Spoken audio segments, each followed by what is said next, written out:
Heart rate बढ़ेगा, ऐसे node की पेसिंग ज़्यादा होगी, रेट ऑफ कंडक्शन ज़्यादा होगा, जल्दी जल्दी इम्पल्स कंडक्ट होगी, फोर्स ऑफ कंट्रैक्शन ज़्यादा होगा। हार्ट रेट बढ़ने से दिल की कंट्रैक्शन की पावर भी बढ़ेगी और इरिटेबिलिटी ऑफ फोकाई यानी करंट के एक्साइट होने का जो रेशियो है वो भी बढ़ जाएगा। फिर है पैरासिम्पैथेटिक सिस्टम, इसके अंदर इससे अपोजिट बातें होंगी। वेगस नर्व लेके आती है इम्पल्स हार्ट तक भी और इंटेस्टाइन तक भी। हार्ट को ये रोकती है वेगस नर्व, इंटेस्टाइन को स्टिमुलेट करती है। जैसे खाना खाते हैं तो उसके बाद आपका काम चलने को दिल नहीं करता, मूव करने का एक्सरसाइज करने को दिल नहीं करता, नींद आने लग जाती है, इंटेस्टाइन स्टिमुलेट हो जाती है खाना हजम करने के लिए।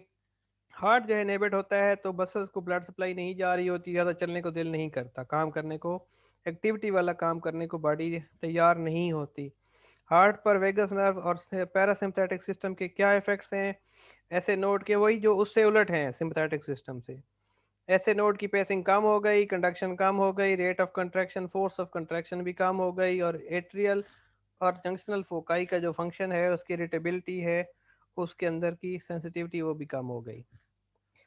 अच्छा जी, ब्लड प्रेशर के लिए क्या करता है सिंपैथेटिक नर्वस सिस्टम जो है वो रिसेप्टर्स को एक्टिवेट करके कंस्ट्रक्शन करता है आर्टरीज की, इस तरह से ब्लड प्रेशर बढ़ाता है। और पैरासिम्पैथेटिक जो है वो वेसल्स को डायलेट करके ब्लड प्रेशर को रिलैक्स करके कम करता है।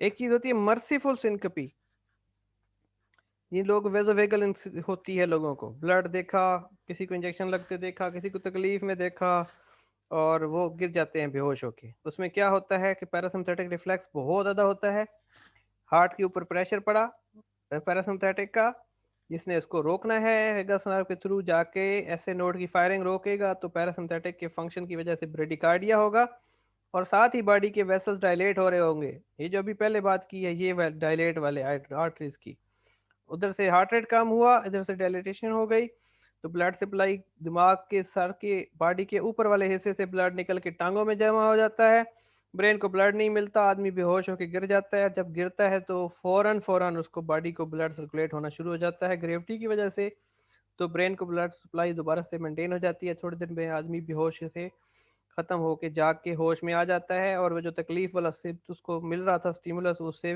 दूर चला जाता है। इस तरह वेगल मैन्यूवर्स हैं, कुछ ऐसे मैन्यूवर्स जिससे आप पैरासिम्पैथेटिक रिफ्लेक्स को एक्टिवेट कर सकते हैं। उसमें एक करोटिड मसाज है और एक है कि आप खुद को इंड्यूस करें, गैग करें या वलसलवा करें, तो इससे पैरासिम्पैथेटिक एक्टिविटी बढ़ती है। और इसके हम बहुत सारे फंक्शन हैं, हम आगे पढ़ेंगे। जब हमारा हार्ट रेट किसी बीमारी में पेशेंट की किसी तकलीफ में उसका हार्ट रेट ज़्यादा हो और हमें उसको हार्ट रेट को कम करना हो तो हम उसको वेगल मैन्यूवर्स कराते हैं ताकि उसकी पैरासिम्पैथेटिक एक्टिविटी बढ़े और उसका हार्ट रेट खुद ब खुद से बॉडी के अपने नॉर्मल फंक्शन की वजह से कम हो जाए। सिम्पैथेटिक नर्वस सिस्टम का स्टैंडिंग का क्या रिस्पांस होता है? जब आप बड़ी देर के लिए खड़े हो जाते हैं किसी काम से, आपका ऐसे नोड जो होगा स्टिमुलेट होगा, हार्ट रेट ज़्यादा होगा और जो वेसल्स हैं वो कंस्ट्रिक्ट करेंगी ताकि वो ब्लड को पूलिंग से रोक के अपने बॉडी को, आपके दिल को ब्लड दोबारा सप्लाई करते रहे और इस तरह से ये कंपलसेटरी वेसो कंस्ट्रक्शन होती है। फिर न्यूरोकार्डियोजेनिक सिंकपी है, एक चीज़ है ये ओल्ड एज में ख़ास तौर पर जो पेशेंट हैं वो ये रिस्पांस नहीं देते, तो उसकी वजह से उनके अंदर अक्सर वो खड़े खड़े बेहोश होकर गिर जाते हैं लॉन्ग स्टैंडिंग के अंदर। ब्रेडिकार्डिया, सिंकपी और हाइपोटेंशन, ये दोनों चीज ब्रेडिकार्डिया और हाइपोटेंशन दोनों मिलाकर सिंकपी की तरफ ले जाते हैं। थोड़ी सी डिटेल पढ़ लें इसमें। फिर एक इम्पॉर्टेंट चीज़ जो है वो आज की ये है कि आज हमने ये देखना है, थोड़े से बेसिक में 4-5 स्लाइड्स और पढ़ाऊंगा। उसमें ये है कि जब भी हम कोई ईसीजी पढ़ते हैं, जब भी हम किसी ईसीजी को उठाते हैं तो हमने उसमें 5 चीज़ें देखनी होती हैं। Number 1 is rate, then is rhythm, फिर है एक्सेस, हाइपरट्रॉफी और इन्फेक्शन या इस्कीमिया और इस्कीमिया के बाद इन्फेक्शन। तो जब भी हम कोई ईसीजी उठाएंगे उसमें हमने ये 5 चीज़ें देखनी हैं। अगर आप इसको थोड़ा सा याद रखने के लिए rate, rhythm, axis, hypertrophy, ischaemia के पहले लेटर्स उठा लें तो ये राही बनता है, राही, डबल आर से। रेट क्या है? रेट है हार्ट रेट का 1 मिनट में कितनी दफ़ा दिल धड़कता है।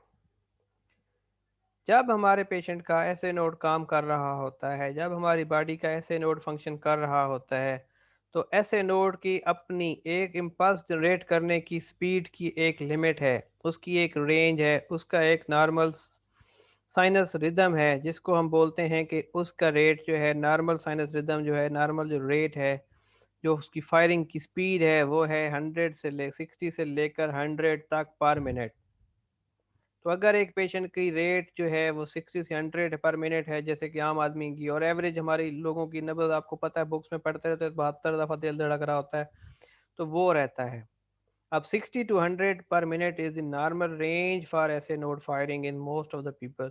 अगर किसी आदमी की सारी उम्र में 90 रही है तो उसके लिए नॉर्मल है, अगर किसी आदमी की सारी उम्र में 70 रही है तो उसके लिए नॉर्मल है। एक चीज है साइनस ब्रेडिकार्डिया।